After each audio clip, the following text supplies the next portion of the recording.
اور جب تن من دھن کی قربانیاں دینی ہوئی تو سب سے آگے اپنے ہاتھ میں آزادی کا جھنڈا لے کے چلنے والے تھے شیخ الہند محمود حسن دیوبندی رحمت اللہ علیہ۔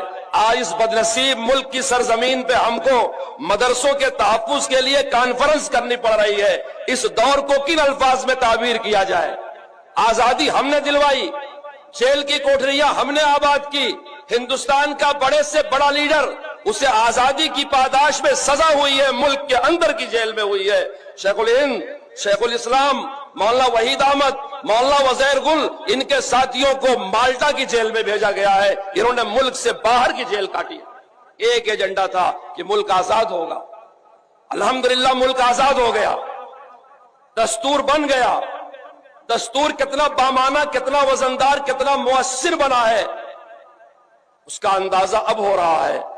10 سال سے فرقہ پرست طبقہ اس دستور کی دھجیاں اڑانے پہ لگا ہے مگر کامیاب نہیں ہو رہا ہے۔ بنانے والوں نے کتنے اخلاص کے ساتھ دستور بنایا ہوگا، کتنی جدوجہد، کتنی جافشانی کے ساتھ اس کے دفعات مرتب کیے ہوں گے کہ حکمراں طبقہ چاہ رہا ہے کہ دستور کی دھجیاں اڑا دی جائے۔ یہ میں جمعیت علماء کے جلسے میں نہیں کہہ رہا ہوں، سپریم کورٹ کے جج کہہ رہے ہیں کہ بلڈوزر کی کارروائی اسنویدھانک ہے۔ مجھے سمجھایا جائے اسنویدھانک کا مطلب کیا ہوتا ہے؟ آئے دن کورٹ کچہری میں جج صاحبان کو بتانا پڑتا ہے کہ فرد کی آزادی کا مطلب کیا ہوتا ہے۔ حکمراں طبقے کو، وردی پہننے والوں کو، جن کی ذمہ داری تھی سنویدھان کی حفاظت کرنا، شہر کی اور ملک کی اور ناگرکوں کی حفاظت کرنا، کورٹ کچہریوں کو ان کو بتانا پڑتا ہے کہ سنویدھان کا تقاضا کیا ہے۔ اور اب معاملہ یہاں تک پہنچ گیا ہے کہ ہم کو آزادی کے 70 سال بعد ان مدرسوں کے تحفظ کے لیے میدان میں آنا پڑ رہا ہے جن مدرسوں کی پہلی صدا آزادی تھی۔ جسے انگریز نہیں بند کروا سکا اسے فرقہ پرست بند کروا سکتے ہیں؟